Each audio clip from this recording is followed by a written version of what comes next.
Hello my dear students, आप लोगों का इस नए वीडियो में स्वागत है। आप लोग देख सकते हैं जैसा कि मैंने चैप्टर नंबर 3 ओपन किया हुआ है। तो फिलहाल अभी हम लोग पढ़ने वाले हैं चैप्टर नंबर 3 के एमसीक्यूज के। तो मैंने चैप्टर नंबर 3 का यहाँ पे चैप्टर क्यों ओपन किया हुआ, जब एमसीक्यूज पढ़ना है।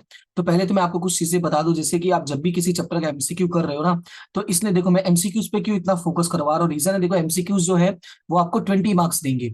और सिर्फ ये नहीं होता कि आपको 20 मार्क्स देंगे। अगर आप प्रॉपर वे में एमसीक्यूज को स्टडी करते हो तो इसके साथ साथ जो आपके 1 मार्क्स वाले क्वेश्चन होते हैं वो भी कवर हो जाएगा। इवन कई सारे पॉइंट्स भी आपको लर्न हो जाएंगे। यानी देखा जाए तो एमसीक्यू की प्रिपरेशन करते करते आप बहुत सारी चीजों का रिवाइज बार बार कर लेंगे। और वो चीजें आपको 100% कहते हैं ना कि एकदम मेमोराइज हो जाएंगे, आपको एकदम लर्न हो जाएगा। ठीक है, इसलिए मैं इतना फोकस कर रहा हूँ फिलहाल इस पे। अब चलते हैं, पढ़ते हैं इसको क्या और कैसे क्या है। पहले मैं क्वेश्चंस दिखाता हूँ, फिर उसके अकॉर्डिंग मैं इस पे लेकर आऊंगा। फर्स्ट पॉइंट है, mention first function of management. देखो फर्स्ट फंक्शन ऑफ मैनेजमेंट, अभी ये लर्न कैसे करना है तो आप लोगों को याद होगा, एक टॉपिक है पोस्ट कॉर्ब। इसका फुल फॉर्म एग्जाम में आ सकता है, तो ये थोड़ा याद रखना। प्लानिंग, ऑर्गेनाइजिंग, इस तरीके से पूरा इसका फुल फॉर्म होता है। पोस्ट कॉर्ब होता है, पोस्ट में जो पी होता है ये आपका होता है प्लानिंग। तो याद रखना मैनेजमेंट का जो फर्स्ट फंक्शन है वो क्या होता है, प्लानिंग होता है। ठीक है, उसके बाद लिखा है प्लानिंग इज रिलेटेड टू। तो अब मैं आगे और बढ़ू उसके पहले मैं कुछ पॉइंट्स है जो आपको यहाँ पे दिखा देता हूँ। सबसे पहले अगर आप यहाँ पे देखोगे, ये जो आपका इंट्रोडक्शन वाला पॉइंट होता है इसमें देखो यहाँ पे लिखा है, यहाँ पे लिखा planning is forecasting the future in a present. जो प्लानिंग होता है बेसिकली उसका काम क्या होता है कि फ्यूचर को फोरकास्ट करता है प्रेजेंट में। याद रखना, फ्यूचर को फोरकास्ट करता है प्रेजेंट में। Number two, planning is a universal process. ये दो पॉइंट याद रखना, यहां से इंट्रोडक्शन में दो पॉइंट मिल गया। उसके बाद आगे बढ़ते हो तो आगे है, अब यहाँ पे डेफिनेशन याद रखना कि बिल गोइट्स ने क्या डेफिनेशन दिया था, task of planning is choosing. याद रखना चूजिंग वाला यानी जो चूज करने चॉइस करने का ऑप्शन जो होता है प्लानिंग में, वो ये किसने कहा था, ये बिल गोइट्स ने कहा था। और प्लानिंग का मतलब ही क्या होता है कि अपने पास जो अल्टरनेटिव ऑप्शंस है यानी नंबर ऑफ ऑप्शंस है, नंबर ऑफ ऑप्शंस में से बेस्ट ऑप्शंस को अचीव करना, सॉरी बेस्ट ऑप्शंस को सिलेक्ट करना। राइट, ये डेफिनेशन किसने दिया था, बिल गोइट्स ने दिया था। उसके बाद इसके कैरेक्टरिस्टिक्स की बात करते हैं। तो कैरेक्टरिस्टिक्स में नंबर वन है यूनिवर्सल प्रोसेस। यूनिवर्सल प्रोसेस का मतलब क्या होता है कि भाई हर जगह होने वाला है ये। तो फर्स्ट पॉइंट हो गया यूनिवर्सल प्रोसेस, हर जगह होता है, मतलब like business, politics, education, religion, social social fits हो गया, कहीं भी होगा ये होगा। नेक्स्ट है प्राइमरी फंक्शन। तो देखो ये वाला जो अभी क्वेश्चन मैंने रीड किया वो यहाँ पे कवर कर, प्राइमरी फंक्शन का मतलब मेन फंक्शन होता है ये। Management starts with the planning, देखो क्लियरली लिखा है ना, management starts with the planning, यानी फर्स्ट फंक्शन क्या होता है आपका, प्लानिंग होता है। कॉन्शियस एंड मेंटल प्रोसेस, और ये कैसा प्रोसेस है, कॉन्शियस एंड मेंटल है। मतलब ये क्या है, आपको सोचना पड़ता है, समझना पड़ता है, इसलिए इसको बोला है conscious and mental process. Next बोला है फ्लेक्सिबिलिटी। जो सबसे इंपॉर्टेंट पार्ट है वो क्या होता है, इसके अंदर फ्लेक्सिबिलिटी होती है, मतलब स्टैटिक नहीं होता है। स्टैटिक का मतलब सिचुएशंस के अकॉर्डिंग अपने हम लोगों को अपने प्लान्स को चेंज करना होता है। सिचुएशन का मतलब किसकी बात हो रही है, तो जो एक्सटर्नल फैक्टर्स होते हैं वो एक्सटर्नल फैक्टर्स को हम प्रिडिक्ट नहीं कर सकते, we can not predict the external factors. So according to external factors we have to change our plan. That's why क्या बोला, planning is not a static element. Okay, now the precise. अभी precise का मतलब क्या, mainly किसके लिए होता है, तो planning is a process for the future. जो मेनली होता है ये किसके लिए होता है, ये फ्यूचर के लिए होता है। बट यहां पे क्या लिखा है, the matters consider for planning are to be studied exactly. Precise का मतलब क्या होता है, एकदम सही सही होना बहुत जरूरी है। अब सही सही कैसे होगा, सही सही तब होगा जब हमारे पास जो डेटाज है, जो हमारे पास इंफॉर्मेशन है वो एकदम परफेक्ट इंफॉर्मेशन होगा। इन दैट केस जो हमारा प्रोसेस होगा, जो हमारा प्लान होगा वो क्या होगा, परफेक्ट होगा। नेक्स्ट है फोरकास्टिंग इज इसेंशियल। फोरकास्टिंग का मतलब फ्यूचर के बारे में सोचना। नेक्स्ट है लिस्ट ऑफ अल्टरनेटिव्स। तो ये सिंपल है, मैंने अभी ये बात बोला कि हमारे पास नंबर ऑफ ऑप्शंस होते हैं, उसमें से एक सिलेक्ट करना होता है। कंसर्न विद द फ्यूचर, ये तो मैंने क्लियरली बोल दिया कि प्रेजेंट में फ्यूचर के बारे में सोचना है, तो ये क्या हो गया, concern with the future. And the next one is continuous process. Continuous का मतलब क्या है कि भाई हमेशा होता रहता है, ऐसा नहीं कि एक प्लान बना लिया तो उसी पे चलना है। हमें जैसे ही गोल अचीव किया उसके बाद सेकंड प्लान की जरूरत पड़ेगी, जैसे ही वो अचीव किया तो एज पर टाइम और सर्कमस्टेंस हम लोग को प्लान को बार बार चेंज चेंज करना पड़ता है, बार बार न्यू प्लान्स बनाने पड़ते हैं। नेक्स्ट है ऑब्जेक्टिव ओरिएंटेड। तो ये ऑब्जेक्टिव ओरिएंटेड है, रिक्वायर्ड डिसीजन प्रोसेस। तो ये हो गया आपका कौन सा पॉइंट होगा, ये कैरेक्टरिस्टिक्स। क्लियर है इतना। इसके बाद अगर जो नेक्स्ट पॉइंट आपको रीड करना है प्रॉपर वे में, वो है आपका प्रोसेस ऑफ प्लानिंग। तो प्रोसेस ऑफ प्लानिंग में आपको याद रखना है नंबर वन।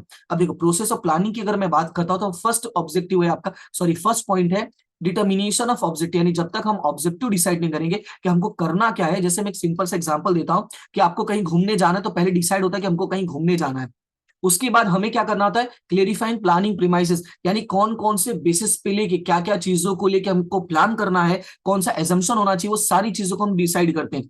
उसके बाद थर्ड होता है कलेक्शन एनालिसिस ऑफ इंफॉर्मेशन, उसके बाद हम उससे रिलेटेड इंफॉर्मेशन को कलेक्ट करते हैं। देखो पहले क्या होता है, हमें कहीं जाने का डिसाइड करना होता है, ऑब्जेक्टिव होता है, फिर हमें वहां पे क्या क्या चीजें हैं, जो हमारा काम क्या होने वाला है उसके ऊपर ये होता है, तो प्रीमाइसेस होता है।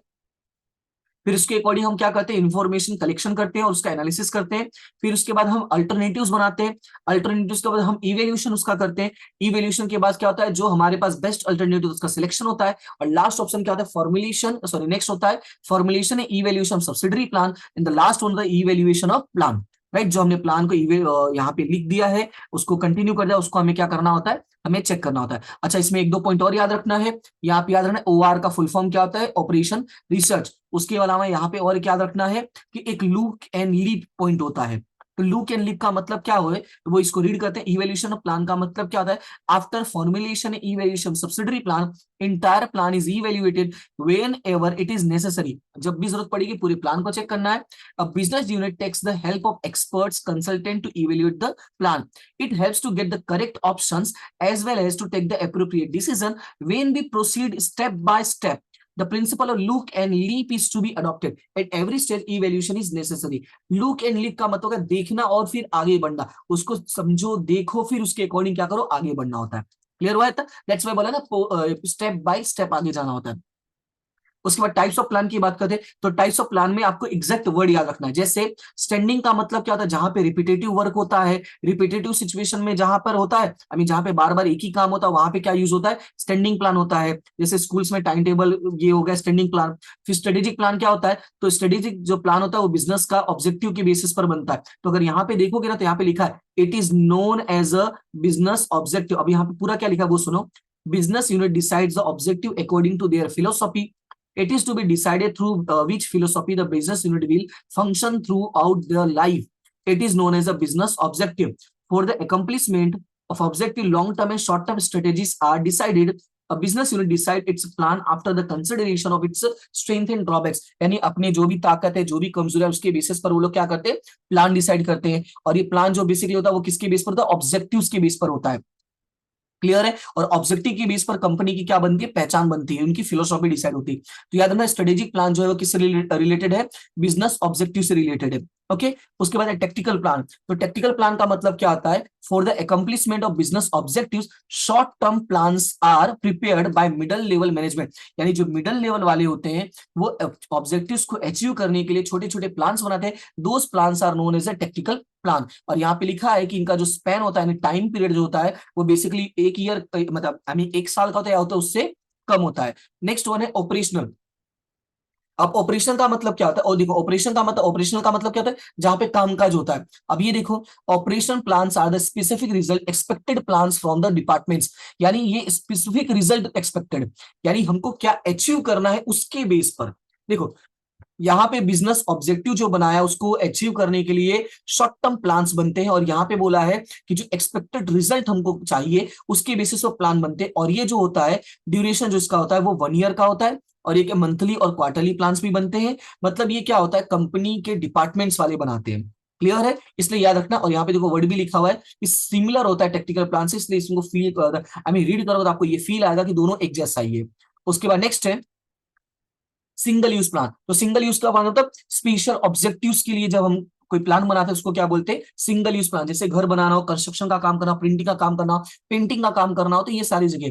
कंटिजेंसी का मतलब होता है सिचुएशंस के अकॉर्डिंग, कोई अगर ऐसी सिचुएशन आ गई विच इज अनअवॉइडेबल या उसको चेंज नहीं कर सकते, तो उसको चेंज नहीं कर सकते तो अपना प्लान चेंज कर दो। भाई अगर आप सामने वाले को चेंज नहीं कर सकते तो आप अपने आप को चेंज करने की कोशिश करोगे, तो ये क्या हो गया, कंटिजेंसी प्लान। उसके बाद एलिमेंट्स और कंपोनेंट्स ऑफ प्लानिंग, ये इंपॉर्टेंट है, इसमें से एमसीक्यूज भी बनता है और आपका ये और 2 या 3 मार्क्स में भी पूछ सकते हैं।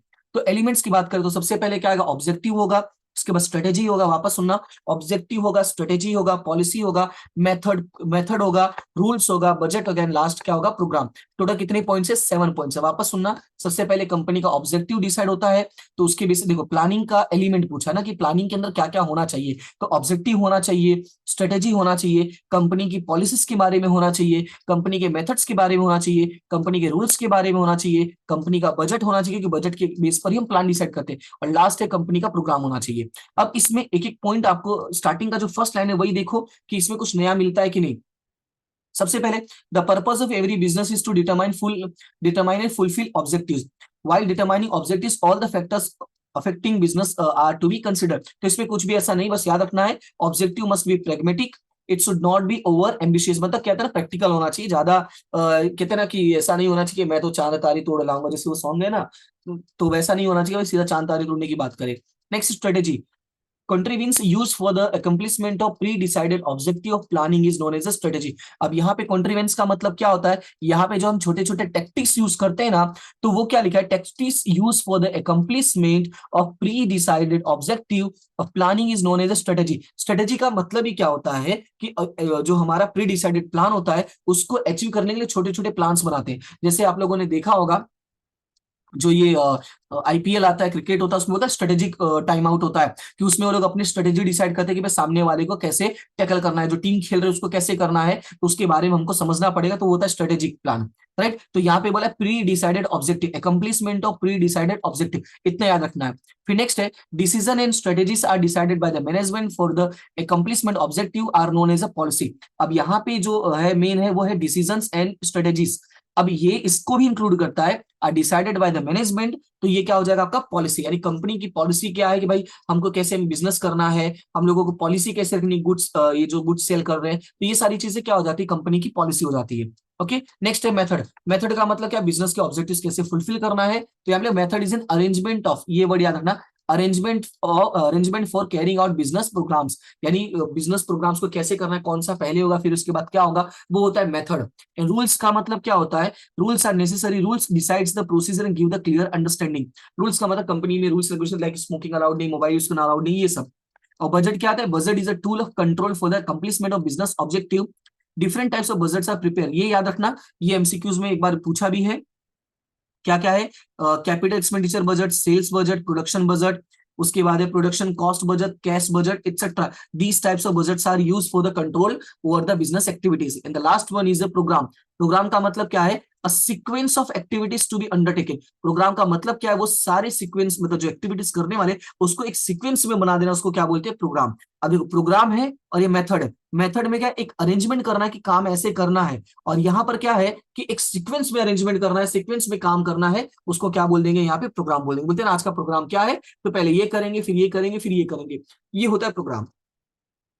क्लियर हुआ इतना, तो ये हो गया आपका पूरा चैप्टर का। और उसके अलावा अगर आप इसको एक बार रीड करना चाहो तो रीड कर सकते हो, हालांकि हो गया, अभी मैंने पूरा एक्सप्लेन ही कर दिया। अब चलते हैं एमसीक्यूज करते हैं। Number 1, mention first function of management. तो फर्स्ट फंक्शन कौन सा है, तो मैंने यहाँ पे ऑलरेडी टिक किया हुआ है, तो प्लानिंग, ये तो हो ही गया है। Planning is related to future, मैंने ऑलरेडी भी एक्सप्लेन किया कि फ्यूचर से रिलेटेड होता है।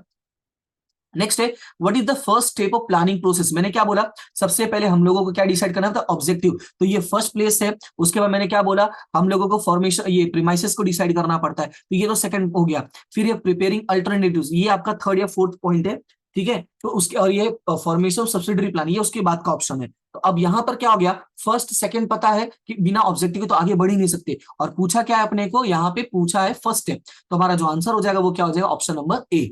नेक्स्ट है, प्लानिंग फंक्शन मीन्स। अब ये जो प्लानिंग है वो कैसा फंक्शन है, तो अब मैंने एक डेफिनेशन दिया था आपको, यहाँ पे भी देखो वो लिखा हुआ है, planning is a task of choosing, यानी ये चूजिंग करने का काम है, यानी चॉइस करता है आपका, ठीक है, कि जो आपके पास ऑप्शंस अवेलेबल है, तो ये कैसा फंक्शन है, तो it is a function of choice, तो आंसर क्या हो जाएगा आपका, ऑप्शन नंबर सी। नेक्स्ट है, decisions and strategies are decided by the management for accomplishment of objectives. मैंने क्लियरली वर्ड बोला था कि डिसीजन और स्ट्रेटेजी जो होता है वो दोनों किस में आता है, पॉलिसी में आता है। तो यहां पे देखो क्लियरली मेंशन है, ये देखो, ये रहा डिसीजन स्ट्रेटेजी। देखो मैंने अंडरलाइन भी किया, डिसीजन है स्ट्रेटेजीज, स्ट्रेटेजी के बाद डिसीजन आता है तो इसके अंदर डिसीजन भी आता है और स्ट्रेटेजीज भी आता है, इसलिए मैंने देखो ये पहले सब अंडरलाइन करवा दिया था। तो आपका आंसर क्या हो जाएगा, ये हो जाएगा आपका पॉलिसी। नेक्स्ट है what is pre condition for successful planning. Pre condition क्या है, लॉन्ग टर्म होना चाहिए, शॉर्ट टर्म होना चाहिए, ऑर्गेनाइजेशनल होना चाहिए या फ्लेक्सिबिलिटी, तो वो क्या होना चाहिए, फ्लेक्सिबल होना चाहिए। नेक्स्ट है state the last step of planning process. Planning process का लास्ट स्टेप पूछा है, तो लास्ट स्टेप में क्या था, तो लास्ट स्टेप में आपका था इवैल्यूएशन ऑफ प्लान, यानी सब कुछ हो गया है, अब आपको क्या करना है, लास्ट में अपना जो प्लान आप लोगों ने बनाया है उसको एक बार इवैल्यूएट कर लो, फिर उसके बाद आपको क्या करना है, उसको लेके आगे बढ़ना है। तो ये हो जाएगा आपका number A, evaluation of plan. उसके बाद नेक्स्ट है which of the following is element of planning. अब प्लानिंग का एलिमेंट का तो अभी हम लोगों ने पढ़ा। अब एलिमेंट में क्या क्या पढ़ा हम लोगों ने, ऑब्जेक्टिव्स पढ़ा, स्ट्रेटेजीज पढ़ा, पॉलिसी पढ़ा, रूल्स पढ़ा, बजट पढ़ा, प्रोग्राम पढ़ा, मेथड पढ़ा, राइट। तो ये सारी चीजें हैं, तो आपका रूल्स होगा इसमें से, कंट्रोलिंग, डायरेक्ट, कंटिन्यूअस और डायरेक्टिंग ये सब नहीं है। And the next one, which of the following plans determines the objective of business. देखो ये वर्ड आया ना, विच determines the objective of business, तो ऑब्जेक्टिव कौन डिसाइड करता है, तो वो डिसाइड करता है स्ट्रेटेजिक प्लान डिसाइड करता है। क्लियर है, सिंगल यूज एक काम के लिए होता है, टेक्निकल प्लान शॉर्ट टर्म्स के लिए होता है, स्टैंडिंग प्लान सिंगल जहां पे रिपीटेटिव वर्क होता है। क्लियर है, तो ये हो गया आपका चैप्टर नंबर 3 का एमसीक्यू। आई होप कि आपको ये हेल्पफुल हो रहा है, अगर हेल्पफुल हो रहा है तो आपका रिव्यू जरूर दो। रीजन है देखो, एक रिव्यू देने के लिए इसलिए मैं कह रहा हूँ ना, मतलब जो कमेंट ये नहीं, मैं ऐसा वही बोलूंगा मैं, कमेंट करो, लाइक करो, शेयर करो, सब्सक्राइब करो, ये सब नहीं करना है आपको। वैसे भी आपको अपनी स्टडी पे ध्यान देना है। लेकिन क्या अगर आप वीडियो देख रहे हो, आपको समझ में आ रहा है, तो बस आप एक कमेंट कर दो। रीजन है कि आपका एक कमेंट क्या होगा, जो दूसरे बच्चे उनको मोटिवेशन देगा कि हाँ भाई इस पे ट्रस्ट कर सकते हैं। रीजन है देखो, ये आपका जो social media, YouTube is also one type of social media. Social media पे इतनी चीजें अवेलेबल है, इतनी ज्यादा चीजें अवेलेबल है कि सही क्या है गलत क्या है समटाइम्स वो डिसाइड करना बहुत डिफिकल्ट होता है।